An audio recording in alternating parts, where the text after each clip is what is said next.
Our impact here is huge. You know, you think you're just running a building, keeping kids safe, but no, so much more than just a building.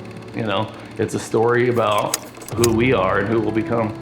Our culture here at Raising Arizona is very much about filling a child's first chapter and making sure it's a good first chapter. Whenever they're at school, we always make sure they feel loved and cared for and that they are learning.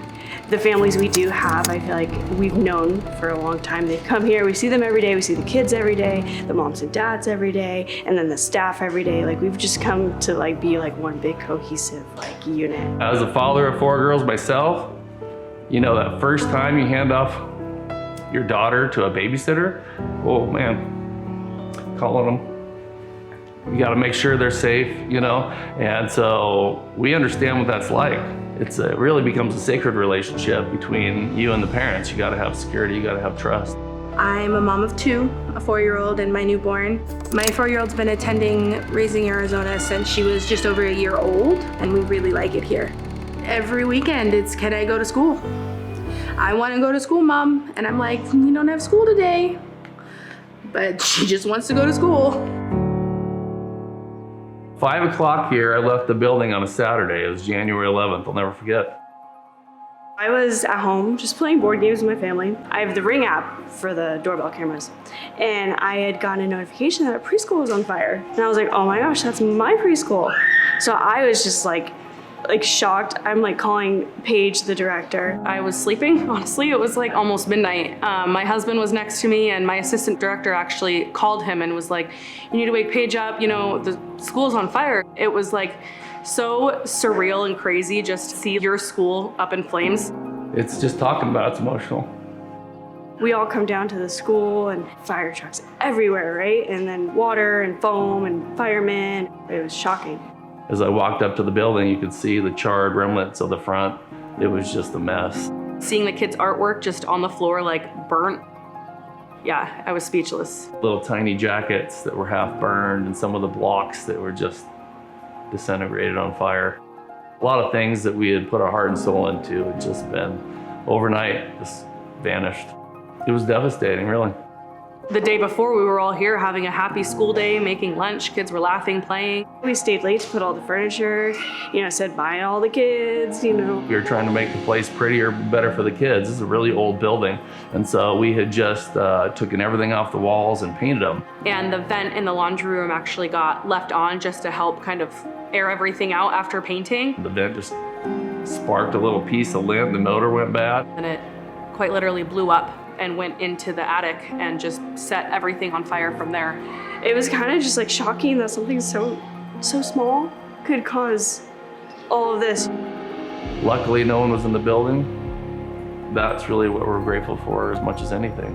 When I heard that there was a fire, it was almost immediate panic.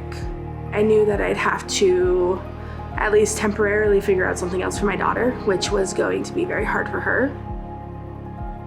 Imagine as your home burns down, that's one thing, but this is your second home that burned down for a lot of these kids.